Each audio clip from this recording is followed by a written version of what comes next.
diseases are actually diseases of too much insulin. So if you look at obesity, for example, if you were to measure the levels of insulin, people who are more overweight tend to have higher insulin. Same with type 2 diabetes. Hyperinsulinemia and insulin resistance are really sort of two sides of the same coin. So one causes the other. Sort of hyperinsulinemia can cause insulin resistance can cause hyperinsulinemia. So they're really the same thing. And again, the same thing applies to sort of cancer. There is an old saying, "You are what you eat." It goes on a whole new level of significance when it comes to cancer. Various research are highlighting the deep connection of diet with cancer risk and growth. No doubt genetics and environmental factors are important, but the choices we make at the dining table may play the same role. The food we consume not only provides energies and nourishes our body, but can also fuel chronic diseases like cancer, which primarily flourish on specific nutrients.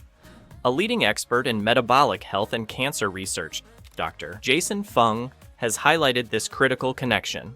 With years of experience as a nephrologist and a deep understanding of the biochemical pathways that rule our health, Dr. Fung emphasizes the role of metabolic dysfunction in various chronic diseases. His vital insights into the intersection of diet, insulin resistance, and cancer have been transformative. These insights challenge traditional views on how we deal with cancer prevention and treatment. The core of his message is that refined carbohydrates are a major contributor to cancer growth, and these are the dominant contents in modern diets. The heavily processed foods provide energy to these cancer cells, since their natural fiber and nutrients are taken away, resulting in them breaking down into glucose almost instantly. By understanding how refined carbohydrates work as an energy resource for cancer cells and what changes in diet should be implemented, it can be possible for you to lead a healthy life. By learning about this crucial link, some important steps can be taken to reduce the cancer risk. It's because cancer is a very complex disease, and the way we think about cancer, we just don't know what it is. So for such a common disease, it's a total mystery why we get this cancer. Because if you think about it, it doesn't make any sense for cancer to develop because it's actually part of us. That is, if you develop breast cancer or colon cancer, for example, that cancer cell was initially derived from our own natural cells. So why would it want to do this?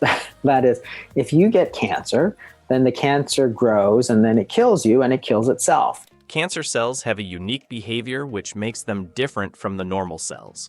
Normal cells simply grow, divide, and eventually die. But cancer cells do not follow this pattern. They demonstrate rapid and uncontrollable growth, and as a result, they require a massive amount of energy to multiply themselves.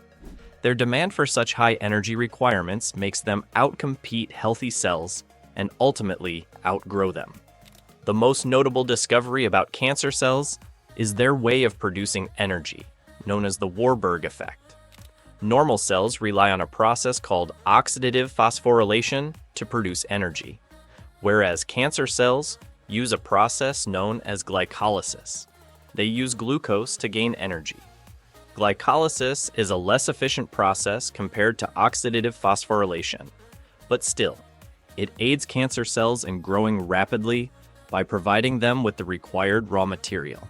Cancer cells are vulnerable to changes in glucose availability since they heavily rely on it. Refined carbohydrates play a key role in this process.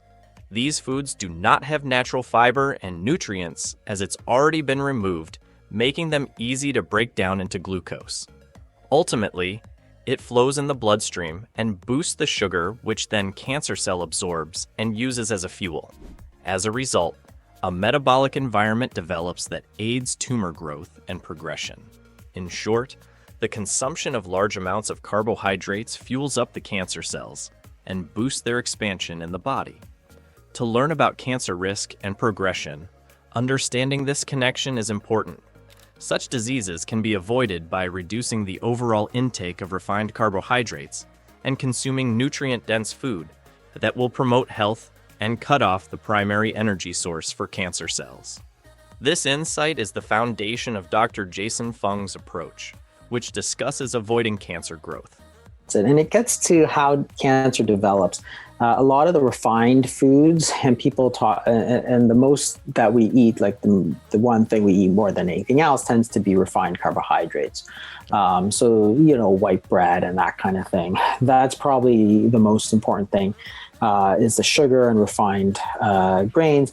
Refined anything is probably bad for you. So, even if you're not talking about carbohydrates, but refined, say, oils, you should eat natural. Today's fast-paced world has foods filled with refined carbohydrates, and they are becoming a major part of a diet. Think about your daily meals. Bread, pasta, pastries, and sugary drinks are everywhere. These foods have become the foundation of most diets, consumed on a massive scale. They're cheap, convenient, and designed to be irresistible, making them hard to avoid. But the problem? They're flooding your body with refined carbohydrates, leading to huge calorie intakes that could be silently affecting your health.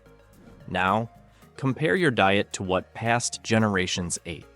They relied on whole, unprocessed foods, rich in nutrients and fiber. Nothing like today's ultra-processed options. Locally grown staples and whole grains were the norm, providing natural sources of protein and healthy fats. Processed foods were rare, and so were the skyrocketing cancer rates we see today. This isn't just a coincidence. It's a clear sign that the shift in our diets could be driving the surge in chronic diseases. The way you eat today has been shaped by the Industrial Revolution and the rise of food processing technologies. These advancements made it possible to produce cheap, long-lasting foods that are easy to transport and store. But here's the catch. Natural sources of energy started getting stripped down. Whole grains were turned into white flour, losing fiber and nutrients. Sugar was refined and mass-produced, and processed. Ready-to-eat foods became a daily norm. While it may seem convenient, this shift has come at a huge cost to your nutrition and overall health. Processed foods are often filled with hidden contents of sugar and refined starches, which spikes blood sugar and insulin levels. These foods do not have fiber and nutrients, which are essential for maintaining stable energy levels. This heavy reliance on processed foods not only promotes obesity, but also becomes the main source of feeding energy to cancer cells. The solution to this issue requires switching back to nutrient-dense and unprocessed foods, the choices of foods that align with our ancestors' diet. These changes will reduce the dietary factors that foster cancer and other chronic diseases. But before we continue, this content is provided for informational purposes only and is not a substitute for professional medical advice, diagnosis, or treatment. Always consult a qualified healthcare provider with any questions about your health or a medical condition. There are even several research studies exploring the links between refined carbohydrates and cancer. A review published in Current Nutrition Reports highlights the connection between carbohydrate intake and cancer incidence. It mentions that complex carbohydrates may reduce cancer risk, but simple carbohydrates such as refined sugars are linked to increased risk of cancer. Another study published in Frontiers in Nutrition talked about the relationship between dietary carbohydrates and colorectal cancer. The results showed that high consumption of refined carbohydrates like sugar and glucose was directly linked with an increased risk of colorectal cancer. In addition, research from the University of Illinois studied the role of carbohydrate consumption in cancer progression. The research noted that higher intakes of refined carbohydrates before treatment were associated with increased mortality in patients having head and neck cancer. Studies have made it clear that mass consumption of refined carbohydrates is strongly linked to cancer progression. But here's the good news. You're not powerless. There are several steps you can take right now to protect your body and avoid fueling cancer cells. Because if you can, and remember Shanghai and Japan and so on, they're modern societies. So if you can understand what it is about the diet, about the lifestyle that's so important, you could actually take that woman in San Francisco and reduce her risk of breast cancer by a third. Making dietary changes is key in preventing cancer and an effective strategy is reducing the intake of refined carbohydrates. Sticking to a diet that is fully based on whole and unprocessed foods can help create a metabolic environment that stops fueling cancer cells and promotes better health. The key to a healthy life lies in adding a variety of vegetables, healthy fats, and quality protein sources to your diet. Various vegetables such as broccoli, spinach, and kale can support immune function and help regulate blood sugar levels due to their antioxidants and fiber contents. Healthy fats sourced from foods such as avocado, nuts, and olive oil provide sustained energy without causing insulin spikes. Whereas, proteins coming from grass-fed meat of animals, wild-caught fish, and plant-based options greatly support tissue repair and overall metabolic health. By going with whole and less processed foods, the consumption of refined carbohydrates can be minimized naturally. Hold up. Did you know inflammation is one of the biggest causes of cancer, heart disease, and aging? And most people are making it worse with what they eat. That's why I put together the Anti-Inflammation and Immunity Smoothie and Juice Guide. 80+ science-backed recipes designed to stop inflammation, boost immunity, and help your body heal. Grab your copy now from the video description below. There are a number of food items that Dr. Jason specifically recommends for optimal health and to reduce the risk of cancer. The first food you should include in your diet is eggs. They're packed with essential nutrients and can be enjoyed in countless ways, from scrambled and sunny side up to hard-boiled and soft-boiled. The second is seasonal fruits, a powerhouse of vitamins and minerals that your body needs to stay healthy. Third, yogurt, especially Greek yogurt, is a fantastic choice, but make sure it's sugar-free. Lastly, oatmeal is a great option, but stick to whole or steel-cut oats, as instant varieties often come loaded with added sugar. Fifth on the list is nuts, loaded with monounsaturated fats and essential nutrients that support overall health. Sixth, legumes. Plant-based powerhouses like beans and lentils are excellent sources of protein and fiber. Seventh, coffee and tea can be great additions to your diet, especially when enhanced with natural spices or cinnamon, but be sure to skip the sugar and artificial sweeteners. Lastly, bone broth is a nutritional powerhouse, packed with essential minerals and beneficial compounds that support digestion, immunity, and overall wellness. Goal at the end, which is trying to lower insulin, because the difference between a ketogenic diet, say, and a low carb diet is that, you're sort of low carb, ultra low carb for the keto, but sort of moderate protein, because protein can also stimulate insulin. Whereas some of the older low carb diets were like very high in protein. You take protein shakes or whatever it is. And that's like generally Atkins, not, right?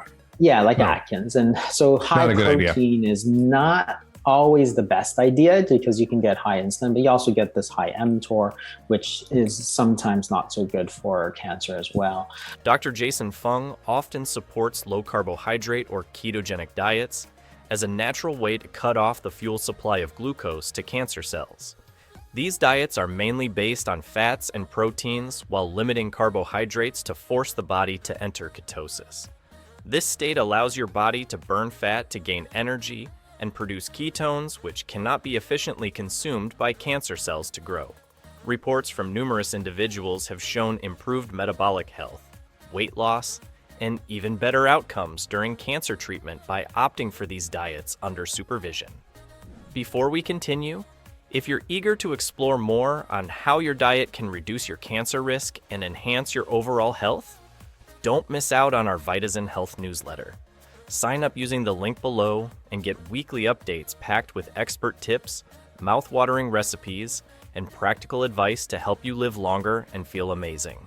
All delivered straight to your inbox.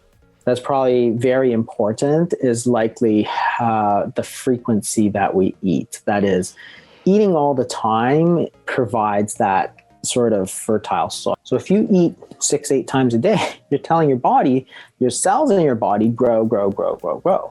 If you eat fewer times, like 3 times a day, or you do intermittent fasting, if you don't eat at all, what you're going to do is shut down those growth signals, and this cancer will have a more difficult time to grow.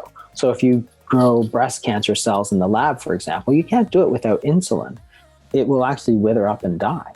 Intermittent fasting is a proven way to reduce insulin spikes and encourage metabolic health. By limiting the eating hours to just 6 to 8 or following a 16 to 8 fasting schedule, the body pauses the digestion process and insulin production. Dr. Fung often highlights the benefits of intermittent fasting since it helps lower blood insulin levels and may create a healthy environment that does not favor cancer cells growth. It is also noted that fasting boosts autophagy, which is a cleanup process of damaged cells, resulting in potentially reducing cancer risk. There are countless reports of people improving their health by removing refined carbohydrates from their diets. For instance, some cancer patients have reported better energy levels and a greater sense of control over their health after following ketogenic diets alongside conventional cancer treatments. Similarly, intermittent fasting has been helpful to people with insulin resistance. By adopting these strategies, you can make huge improvements in preventing cancer and boosting your overall health. So, there you have the details on the #1 food that feeds cancer. If you want to stay healthy and prevent cancer cells from growing, these strategies can help you and also aid in boosting your overall health. If you enjoyed watching this video, give it a thumbs up and subscribe to our channel for more informative content. Is your diet full of refined carbohydrates? Comment down your thoughts below.